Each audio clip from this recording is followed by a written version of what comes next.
How testing works. Being smart about medical testing. Tests help doctors understand what might be wrong with their patients.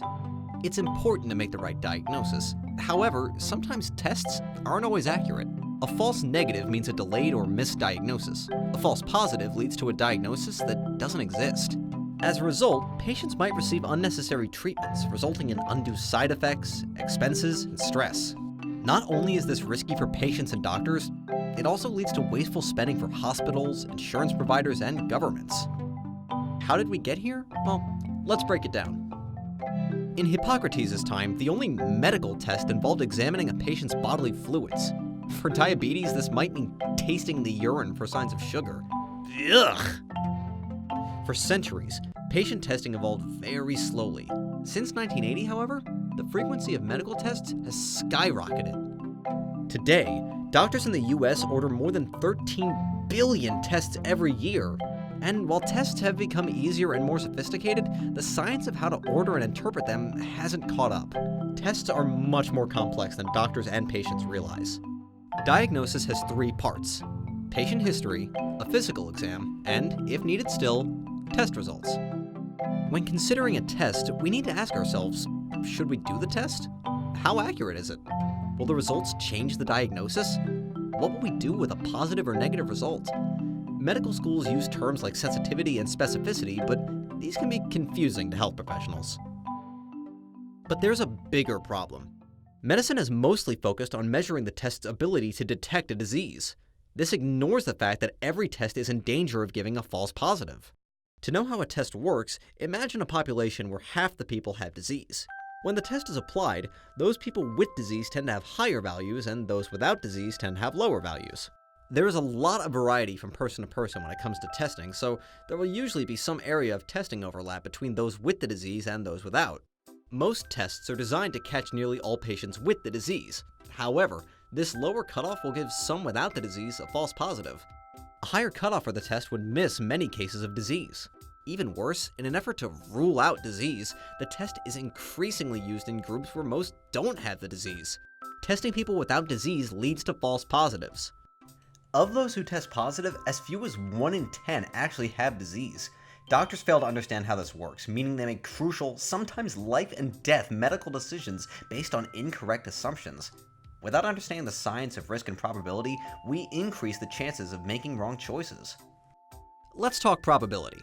A hard situation for doctors is identifying uncommon disease. Say that disease X has a prevalence of 1 in 1,000, meaning 1 out of every 1,000 people have it. Let's say the test to detect disease X has a false positive rate of 5%, meaning 5 out of every 100 test subjects test positive, even though they don't have it. This is the same as 95% specificity. If the patient's test result comes back positive, what are the chances she actually has disease X? In a 2014 study, researchers found that, amazingly, nearly half of the doctors surveyed said patients who tested positive had a 95% chance of having disease X. This is radically, catastrophically wrong. In fact, it's not even close to right. Let's return to our 1,000 people.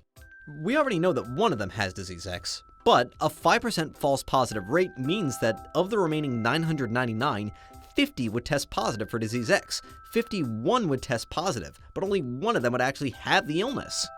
So if the patient's test comes back positive, her true chance of having disease X? 1 out of 51, or roughly 2%. That's a whole heck of a lot lower than 95%. A false positive rate of 5% or greater is typical of many common tests, including the primary blood test to check for heart attack, aka high-sensitivity troponin. Since emergency rooms often administer the test to people with a very low probability of heart attack, nearly 84% of the positive results are actually false, according to one recent study. These false positive troponin tests then lead to stress tests, observation visits with expensive copays, and sometimes invasive cardiac angiograms. Studies have shown that doctors make similar errors with tests for prostate and lung cancer, asthma, and Lyme disease, among others. There's no simple solution, so what can we do? Of course, no test is perfect, and even careful, statistically sophisticated doctors can make mistakes, but medical schools can do a much better job of educating doctors to understand how risk and probability work.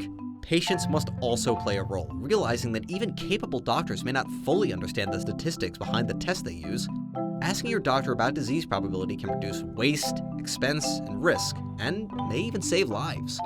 Medical tests shouldn't be thought of in terms of a strict positive or negative diagnosis, but rather a clue that tells you a condition is more or less likely while taking into consideration the likelihood of disease before and after testing.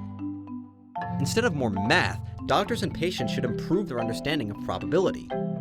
To learn more, visit our website for a catalog of test performance numbers from the scientific literature. Metrics for sensitivity, specificity, and probability are displayed in a more understandable fashion, doing the math for you.